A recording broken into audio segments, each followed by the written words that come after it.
In this video, I'm going to be giving you 5 tips to become a better fighter in Fortnite. Make sure to watch to the end because these tips are very important to improve your gameplay. Tip number 1, and that is to simply just play ranked. And I'm talking to those people who simply sit in creative and literally do nothing else. Now, creative is a good way to improve, but ranked is the actual game and you're not going to get the full experience at improving if you just play creative. The same could be said is if you just play ranked but don't play creative. People need to understand that there needs to be a balance in this game. You want to spend 50% in creative and 50% in ranked, or as close as possible to that. This is because in creative, a lot of the lobbies are full of players who aren't your actual skill level or who are miles better than you. Whereas ranked, there's literally a system where you play players who are pretty much the same skill level as you, if not slightly worse, slightly better, which is good and bad. So this is probably the most important tip to a lot of people, because I know a lot of you out there just sit in creative and this is not the way to go, because you will not fully improve if you just sit in that game mode. Moving on to tip number 2 is aim training. Now, I'm specifically talking to the keyboard and mouse players out there, but this goes to controller players as well. It's just not as important as keyboard and mouse. Now, we've definitely gotten past the stage in Fortnite where building and editing isn't the be-all and end-all, put it that way. Aim is just as important as building and editing. There's no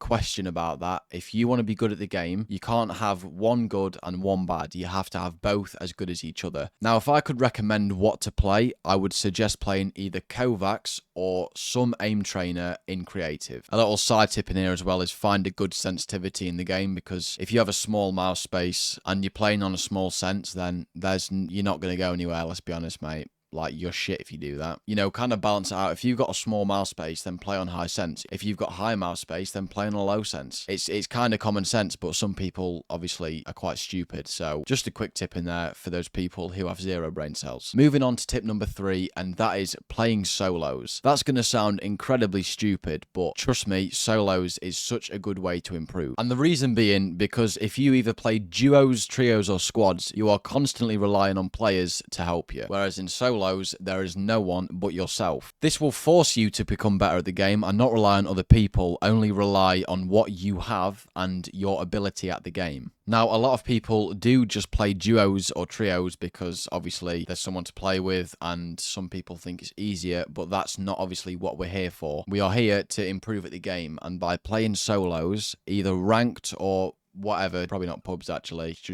don't do that. But yeah, especially in ranked, solos is the best game mode to improve at the game. Again, this might sound like common sense, but some people are retarded, so I'm just putting it out. Moving on to tip number 4, and that is to warm up. I know so many people that don't warm up in the game, and they wonder why they are still washed at this game. Simple. If you don't warm up and you go into a game, first of all, your fingers aren't going to be as fast as if you've just warmed up for 15 minutes, and you're just going to probably rage quit within about 5 minutes and then just leave and then just sit in your bed for the next 7 hours. If you don't, then you will automatically lose fights, because a lot of people do warm up and then you're at a serious disadvantage. So yeah, I cannot stress enough, warm up before any game. Doesn't matter if you're playing for the next hour, you're playing a few games of ranked, warming up is the best way to actually, you will see such an improvement in your skill level if you warm up in this game. Tip number 5 is crosshair placement. Now, a quick little story here. I know someone called George Windle who probably has the worst crosshair placement of all time.